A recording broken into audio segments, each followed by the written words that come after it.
sekarang aku lagi ada di salah satu lingkungan kampus kita, yaitu Fakultas Hukum. Berhubung aku lagi ada di lingkungan kampus nih, kalian penasaran juga nggak sih? Sebenarnya di lingkungan kampus kita ini ada nggak sih hukum atau aturan yang berlaku dan ditetapkan di kampus kita ini? Kalaupun ada nih, apa sih hukum yang berlaku di sini dan bentuknya bagaimana ya? Oh iya, aku sebenarnya juga penasaran sih gimana tanggapan mahasiswa di sini tentang hukum yang berlaku dan ditetapkan di kampus kita ini.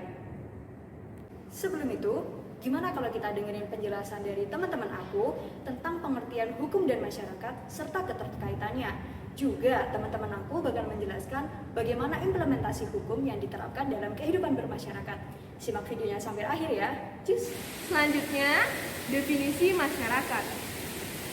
Menurut ahli antropologi Indonesia, Kunchara Ningrat, masyarakat adalah satuan hidup manusia yang berinteraksi menurut suatu sistem adat istiadat tertentu yang bersifat kontinu dan terikat oleh suatu rasa identitas yang sama. Selanjutnya, menurut ahli sosiologi modern paling berpengaruh, yakni Karl Marx, mengemukakan bahwa masyarakat adalah suatu struktur yang mengalami suatu ketegangan organisasi ataupun perkembangan akibat adanya pertentangan antara kelompok-kelompok yang dibedakan kepentingannya secara ekonomi. Selain itu, menurut Immanuel Kant, hukum adalah kumpulan syarat berkehendak bebas dari orang untuk dapat menyesuaikan diri dengan berkehendak bebas dari orang lain, dengan mengikuti peraturan hukum tentang kemerdekaan. Merupakan aturan, tata tertib, dan kaidah kehidupan. Jika hukum itu tidak ada, akan terjadi kekacauan dalam kehidupan pribadi maupun kehidupan berbangsa dan bernegara. Tidak ada masyarakat yang hidup tanpa adanya hukum, karena hukum dan masyarakat telah diibaratkan sebagai jiwa dan raga yang tidak bisa terpisahkan. Bagaimana bila tidak ada hukum di dalam masyarakat? Nah, tanpa adanya hukum, masyarakat tidak mempunyai pedoman atau petunjuk bagaimana cara berperilaku, dan masyarakat akan berperilaku seenaknya. Dalam berinteraksi, manusia seringkali tidak dapat menghadapi konflik kepentingan masing-masing. Konflik dapat menimbulkan kerugian karena adanya pelanggaran atas hak dan kewajiban satu sama lainnya. Maka dari itu, konflik perlu diselesaikan dengan adanya hukum sebagai sarana untuk menyelesaikan konflik yang timbul dalam kehidupan bermasyarakat tersebut. Fungsi adanya hukum dalam kehidupan bermasyarakat yakni untuk melindungi kepentingan manusia.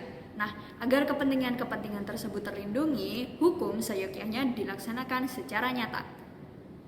Perkenalkan, nama saya Nensi Indira Sukma. Di sini saya akan menjelaskan tentang bentuk hukum. Bentuk hukum itu dibagi menjadi dua, yaitu hukum tertulis dan tidak tertulis.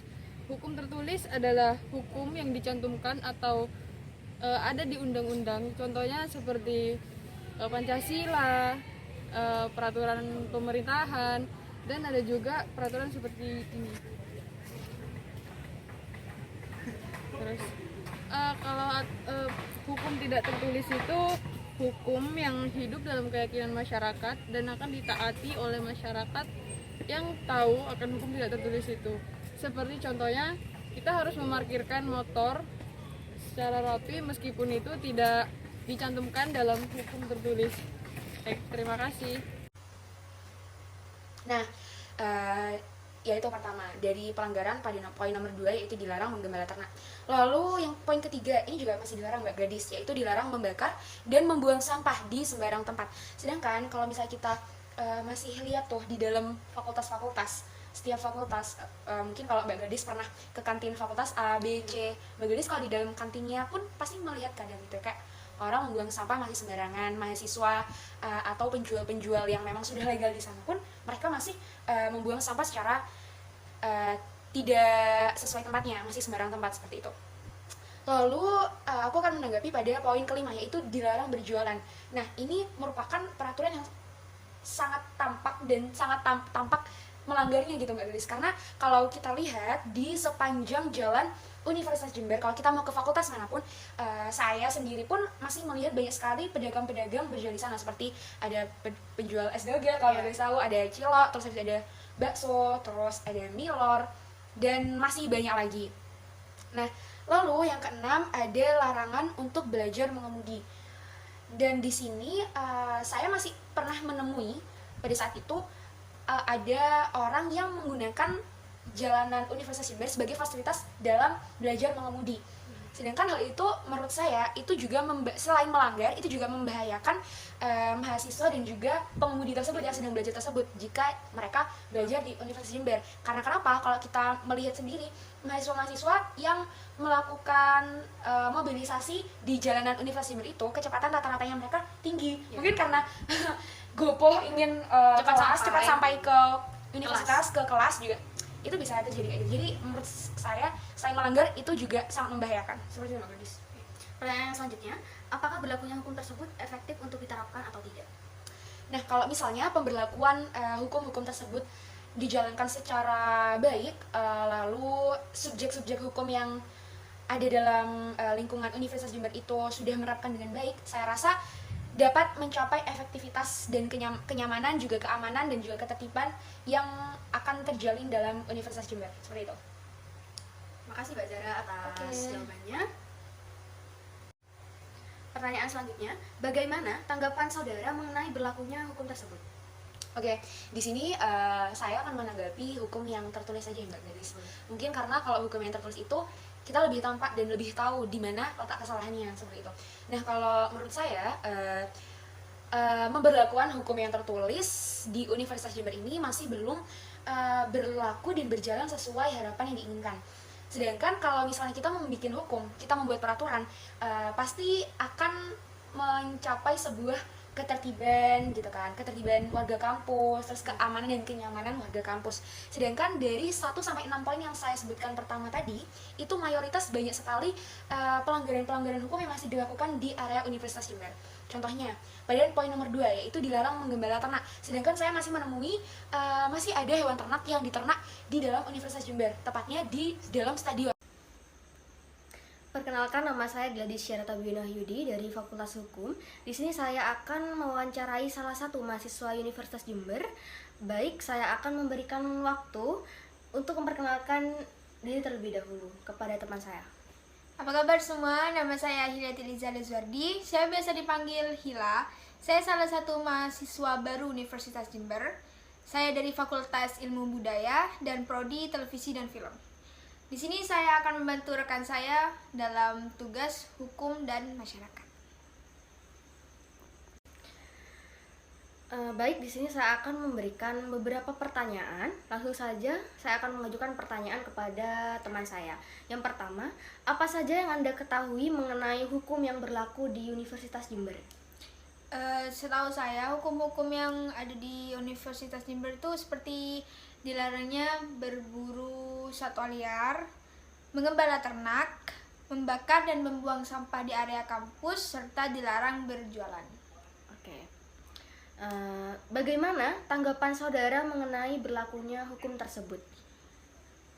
Karena di sini saya lebih tertarik kepada hukum atau regulasi di Universitas Jember yang mengenai dilarang berjualan.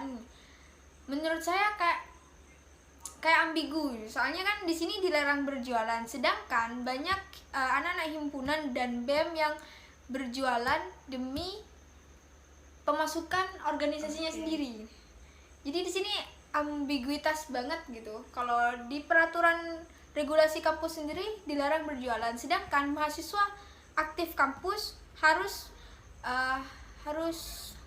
menyuntik dana dari berjualan. Jadi, apakah berlakunya hukum tersebut efektif untuk diterapkan atau tidak? Tidak efektif. Soalnya kalau emang peraturan itu efektif untuk diterapkan, seharusnya pihak kampus sudah melarang banyak pedagang kaki lima untuk masuk kampus. Sedangkan contohnya dari sepengetahuan saya dari Fakultas saya FIB, terus mau ke gedung Cidas itu masih banyak penjual-penjual kaki lima yang masuk. Ya sih, kalau emang benar-benar efektif, kayaknya sudah gak ada. Sudah gak ada. Masih cuma kantin buat mahasiswa doang. Gitu. Kalau emang efektif. Oke. Terima kasih Hila atas pendapat dan waktunya sudah berkenan untuk diwawancarai. Saya juga berterima kasih sudah mempercayai saya menjadi narasumber. Mungkin hanya ini saja pendapat yang bisa saya sampaikan.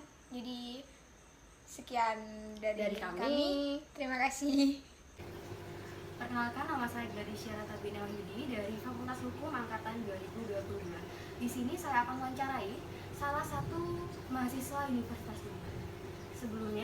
Sebelum saya mengajukan beberapa pertanyaan, dipersilakan untuk memperkenalkan diri terlebih dahulu.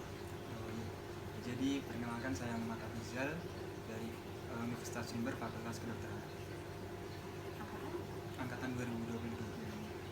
Baik, langsung saja saya akan mengajukan beberapa pertanyaan, dimulai dari pertanyaan yang pertama. Apa saja yang Anda ketahui mengenai hukum yang berlaku di Universitas Jember?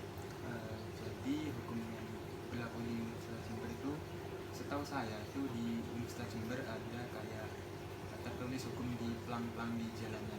Nah itu kayak isinya kayak dilarang membuang sampah sembarangan, dilarang belajar berkendara, di situ juga dilarang berjualan yang di highlight itu. Dari hukum yang Anda ketahui tersebut, bagaimana tanggapan saudara mengenai berlakunya hukum yang tadi Anda sebutkan?